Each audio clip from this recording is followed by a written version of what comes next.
As the Singapore economy transforms, some workers could be left behind. The Singapore economy is also heavily reliant on foreigners. How would your party balance these two challenges? And we shall start with you, Mr. Lin. Your 1 minute starts now. Thank you. PAR has always been known as the party that insists on priority for jobs for Singaporeans. We make no concession on that whatsoever. Now, we will insist that the employer must employ Singaporeans first, only if they are able to show that no Singaporean is capable of doing that job, should they be allowed to employ the foreigner. We now have fostered an economy where employers actually prefer hiring foreigners to locals.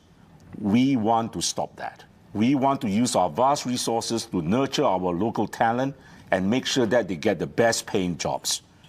We are not against foreigners, but Singaporeans will always come first. Thank you. Moving on. Ms. Tean, your 1 minute starts now. PSP, we have never and we will never argue for a closed Singapore. We are aware that Singapore needs talents from other countries, but in our opinion, it should be done in a way that is complementary to our Singaporean workforce. So we need to find a fair balance between making sure that our local workers are gainfully employed and making sure that we have the foreign talent that we need. So PSP has proposals for that. They include a strengthening of the current fair consideration framework itself, imposing a modest EP levy like that for S-passes and work permits, and also imposing a quota on EP holders, which are also in existence for S-pass and work permit holders. So we believe that these proposals will allow our party to balance these two challenges that have been mentioned. Thank you. Mr. Philemon, your 1 minute starts now. I agree with Mr. Chee that in a turbulent world, unity is very important, but unity is not monopoly. He said earlier that we must remain an open society. I also agree with him on that. Singapore has got no choice but to remain an open society. But in an open society, we must also make sure that the privilege of citizenship is better accentuated, because sometimes people don't feel that what is claimed to be in the national interest is not in the people's interest. So, for example, why do foreign wives of Singapore citizens only get LTVP and not PRs or citizenship? That is a very important question to ask. It shows us that we need to accentuate the privilege of citizenship. Next, Mr. Thng, your 1 minute starts now. I think it's important to remember that immigration has to remain the cornerstone of Singapore society. It is an important part of what we need to keep as a part of our DNA to welcome talent and friends from all around the world. But we must ensure that our immigration policy lifts Singaporeans and not sidelines them. And so to achieve this balance, one of the things that we've put forward is the idea of ensuring a more deliberate skills transfer between foreign talent and our local workforce. And I think this is important, right? Because sometimes there are industries that we want to chase, that we may not have the talent pool just yet to be able to properly capture. And it's well and good for us to allow then foreign talent to come in the first generation of employees that we have to be able to staff out and really try and make a dent in that particular industry. But we must create the right incentives such that companies have a reason to then start trying to transfer that skills across, so that while the first generation of workers may be foreign born, after that you may have opportunities for Singaporeans to take more of the jobs. Mr. Chee, your 4 minutes starts now. In all our economic and manpower policies, Singaporeans remain at the heart of everything we do. We understand the concerns of our workers. When we open our economy to the world, because we need to trade with the world, there will be competition. But as my fellow panelists have mentioned, we do need to stay open, and we do need to welcome complementary international talent to come to Singapore. So what we need to do is not to close our doors, but to help our businesses and our workers to stay competitive. And that is what the PAP will focus on. Put workers first, ensure they remain relevant and employable because every worker matters. Now, over the years, we have built up and strengthened our safety nets, and we pay careful attention to those who fall through the cracks. The PAP will have their backs, will always have their backs, and we will put in place comprehensive support for those who need a helping hand, as Mr. Thng mentioned, a trampoline so that they can bounce back, they can get better jobs, they can earn a better living. And we achieve all this through our strong model of tripartism, which we have nurtured since day one. This is a hallmark of the PAP government. Unions, businesses, government working closely together to deliver what is best for Singapore and Singaporeans. And we demonstrate our strength not through confrontation, but through collaboration. And this is something that, if you look around the world, few other countries are able to achieve this outcome. Now, the opposition have taken a different approach. Some of them have proposed a minimum wage. We believe that the government's progressive wage model is more practical and more effective in helping workers. Instead of a one-size-fits-all minimum wage, which may have unintended consequences, causing job losses, we use progressive wages. There's a wage ladder and there's a skills ladder so that the workers improve their productivity and earn higher wages in a more sustainable manner. It's also better for the workers in the longer term. Now, the Workers' Party has called for independent unions, following the practices of other countries. Now, our unions are already independent. So I think what the Workers' Party is really calling for is a more confrontational relationship between the unions and the government. I would like to ask why would that be good for Singapore if we have that outcome? How would that affect our reputation and our economy if we have that outcome? Now, our policies are pro-Singapore and pro-Singaporeans, but we must avoid a zero-sum mentality. It is not about locals versus foreigners. It is about how we can work to grow the economic pie, to enlarge the economic pie, so that there's more that we can share with Singaporeans, more and better job opportunities, better wages. Now, we will certainly want to help our businesses too, help them to transform. They need the workers too, as Mr. Thng mentioned. We need them to improve their productivity. We need to help them to expand overseas, including our SMEs. So this is something that we want to do, is pro-business and pro-workers.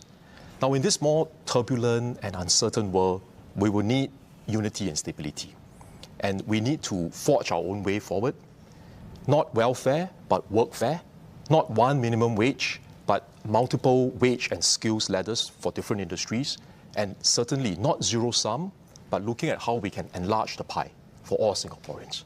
And when we have economic growth, it is very important to ensure that the growth can benefit as many segments of our population as possible, so that everyone can feel that there's an uplift from a rising tide. And this is the PAP's way of doing things. Through strong tripartism, sound policies that achieve good outcomes in a sustainable way, we enable all Singaporeans to be able to share the fruits of our sustainable economic progress. Thank you. Professor Pan, your question for PAR, please. So, PAR proposes protecting Singaporean workers by regulating the foreign workforce and encouraging businesses to invest in local workforce development. How would your party resolve this tension between supporting local SMEs and stricter access to foreign skilled manpower? Professor. Mr. Lim, your 1 minute starts Professor, now. the PAP government has entered into very harmful treaties, such as SECA, which PAR is totally opposed and wants abolished. We may talk about being open to foreign workers, but the balance has tilted too far in the last 2 decades. We want SECA abolished. And at the end of the day, my answer to your question is very much the same as my answer to Ms. Edwards' question earlier. We want priority for that Singaporean worker. We want that Singaporean worker to get the best paying jobs. If no Singaporean worker is willing to do the job, we are prepared to allow that employer to employ the foreigner. We are not going to negotiate on that. Professor, your question for PSP, please. So the PSP, as I understand, proposes tighter controls on EP holders, such as you mentioned a quota, a levy, and higher qualifying salaries to ensure that Singaporeans are not displaced from good jobs. How would your party ensure that such policies do not limit access to essential foreign skills and reduce Singapore's competitiveness as a global business hub? Ms. Tan, your 1 minute starts now. Our proposals in this respect are actually not entirely new or different from the government's proposals because they have introduced quotas for S-Pass and work permit holders. They introduced the fair consideration framework. They also launched campus in the 14th Parliament and successively raised the qualifying salary for EP holders. Did these measures affect MNC investment into Singapore? Well, if we look at the statistics, foreign direct investment into Singapore has continued to increase from 2020 to 2023. So in this way, we are confident that our proposals, which are a strengthening, for example, of the FCF itself and imposing levies and quotas on EP holders, will not limit access to essential foreign skills and reduce Singapore's attractiveness as a global business hub. Professor, your next question is for RDU. So, RDU proposes a shift away from GDP-focused growth and calls for a citizens' first hiring policy. Could you tell us a bit more about what specific policies your party would implement to ensure that Singaporeans continue to have access to good, secure jobs in this new economic model? Philemon, your 1 minute starts now. I actually want to thank Mr. Chee for emphasizing how important safety nets are. But surely, 6K for 6 months for those that are retrenched is the flimsiest of safety nets for Singaporean workers. So I think job legislation as proposed by the PAP, it aims at fair chance for Singaporeans, but RDU's Citizens First hiring policy is a little bit different. It is aimed at fair rights of all workers that are in Singapore.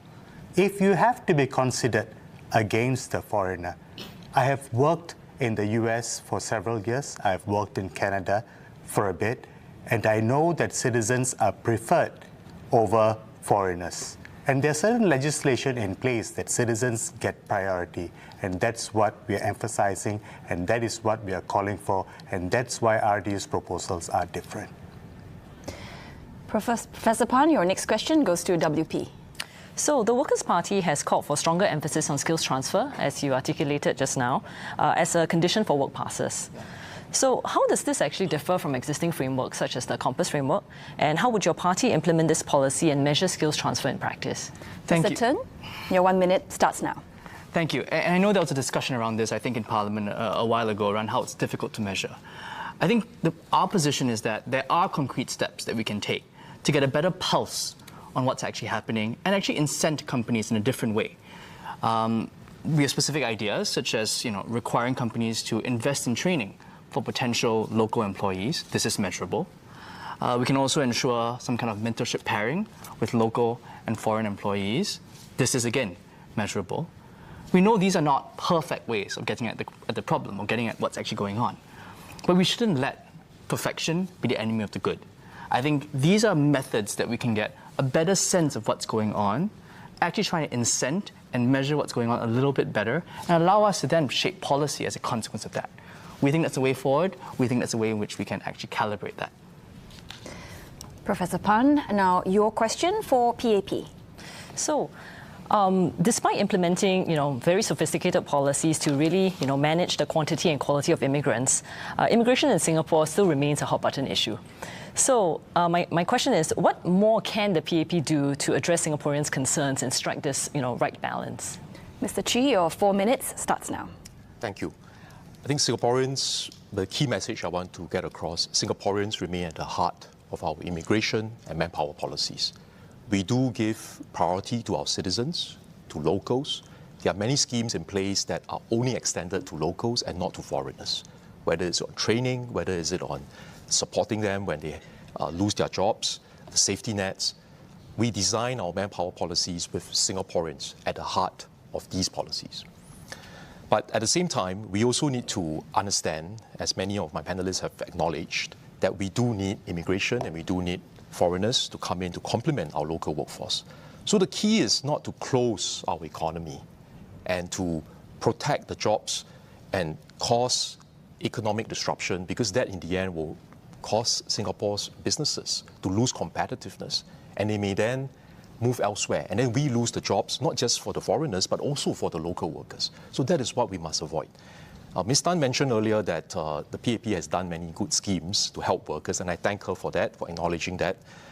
That's indeed what we have been doing over the years, to put in place stronger protection for local workers.